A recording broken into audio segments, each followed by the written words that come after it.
Welcome to earn with talent. ఇంతకుముందు వీడియోలో షాదీ.com ద్వారా మనీ ఎలా ఎర్న్ చేయాలో ఎక్స్ప్లెయిన్ చేశాను కదా.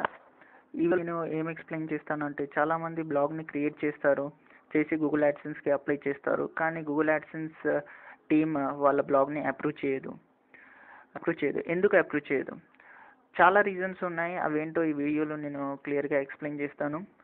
ఎప్పుడైనా సరే గూగుల్ యాడ్సెన్స్కి అప్లై చేసే ముందు మీరు కొన్ని ఫాలో అవ్వాల్సి ఉంటుంది. అప్పుడు ఒకవేళ ఆ టిప్స్ ఫాలో అయితే కనుక మీ గూగుల్ యాడ్సెన్స్ తప్పకుండా అప్రూవ్ అవుతుంది. నేను ఇప్పుడు కొన్ని టిప్స్ని ఎక్స్ప్లెయిన్ చేస్తాను.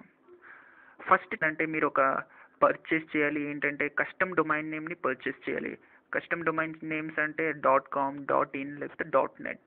ఇప్పుడు సపోజ్ మీరు బ్లాగ్ని ఓపెన్ చేసి మీరు బ్లాగ్ని చూసారనుకోండి, దానికి ఏం ఎక్స్టెన్షన్ ఉంటుంది. సపోజ్ నేను ఒక బ్లాగ్ని ఓపెన్ చేస్తున్నాను. ఇక్కడ ఒక బ్లాగ్ అడ్రస్ చూడొచ్చు, tollywood_artist.blogspot.in. ఇక్కడ .blogspot.in ఉంది కదా. అలా కాకుండా tollywood_artist.com లేకపోతే tollywood_artist.net అలా మీరు కస్టమ్ డొమైన్ని పర్చేస్ చేయాలన్నమాట. కస్టమ్ డొమైన్ పర్చేస్ చేయడానికి నేను ఒక వెబ్సైట్ చెప్తున్నాను. ఇక్కడ చూడండి, bigrock.in అనే వెబ్సైట్లో మీరు కస్టమ్ డొమైన్ నేమ్ని పర్చేస్ చేయొచ్చు. ఇక్కడ 99 రూపీస్ నుంచి స్టార్ట్ అనమాట డొమైన్ నేమ్స్. ఇంకొక వెబ్సైట్ ఏంటంటే godaddy.com. ఇక్కడ కూడా మీరు కస్టమ్ డొమైన్ని పర్చేస్ చేయొచ్చు. ఇక్కడ 189 రూపీస్ per 1 year .com అనే డొమైన్ నేమ్. ఇంకా నెక్స్ట్ టిప్ ఏంటంటే, మీ బ్లాగ్లో ప్లేస్ చేసే కంటెంట్ ఎలా ఉండాలంటే, వేరే బ్లాగ్ నుంచి లేకపోతే వెబ్సైట్ నుంచి కాపీ చేసి మీ బ్లాగ్లో కనుక పేస్ట్ చేసినట్లయితే గూగుల్ యాడ్సెన్స్ వాళ్ళు మీ బ్లాగ్ని అప్రూవ్ చేయరు. మీ కంటెంట్ యూనిక్గా ఉండాలి. ఇంకా తర్వాత మీ బ్లాగ్లో కనీసం 25 to 30 పోస్ట్స్ ఉండాలన్నమాట మీరు గూగుల్ యాడ్సెన్స్కి అప్లై చేసే ముందు. ఇక్కడ 25 to 30 ఏమవుతుందంటే కంటెంట్ అనేది చాలా ఉంటుంది మీ బ్లాగ్లో, అప్పుడు అప్రూవ్ అవ్వడానికి ఛాన్సెస్ ఎక్కువ ఉంటాయి. తర్వాత మీ బ్లాగ్కి గుడ్ ట్రాఫిక్ ఉండాలన్నమాట. ట్రాఫిక్ ఏంటంటే మీకు ఉండాలి. ఎవ్రీడే మీ బ్లాగ్కి చాలా విజిటర్స్ ఉండాలి. అప్పుడే గూగుల్ యాడ్సెన్స్ వాళ్ళు మీ బ్లాగ్ని అప్రూవ్ చేస్తారు.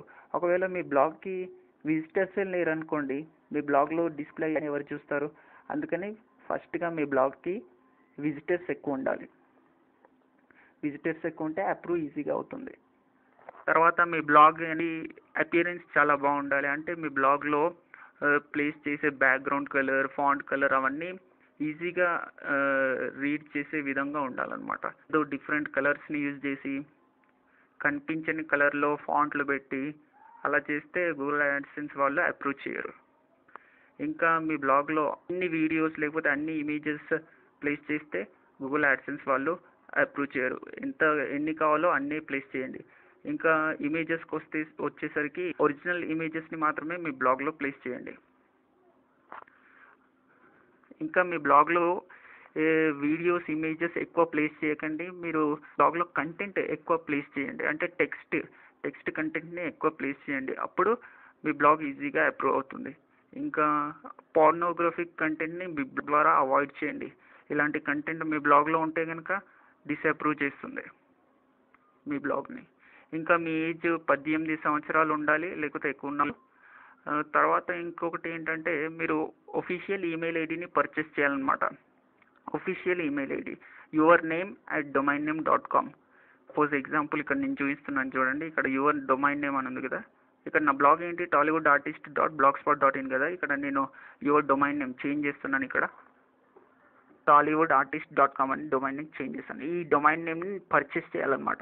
ఇలాగే మీరు మీ కస్టమ్ ఈమెయిల్ ఐడిని పర్చేస్ చేయాలి.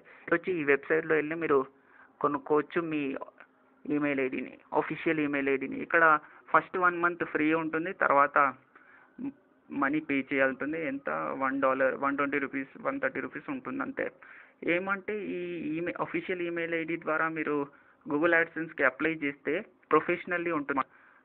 ప్రొఫెషనల్ యూజర్స్ అనుకొని అప్రూవ్ చేస్తారు మీ బ్లాగ్ని. ఇంకా నెక్స్ట్, మీ బ్లాగ్లో కనీసం contact us page, privacy policy page, disclaimer page చూసుకోండి. ఒకవేళ మీది ఈ పేజెస్ ఉన్నాయనుకోండి, ఈజీగా అప్రూవ్ అవుతుంది మీ బ్లాగ్. ఒకవేళ మీకు ఎలా ప్లేస్ చేయాలో తెలియకపోతే ఏదైనా ఫిలిం, ఇప్పుడు సపోజ్ మీరు ఫిలింకి అనుకోండి, ఫిలిం వెబ్సైట్ ఓపెన్ చేసి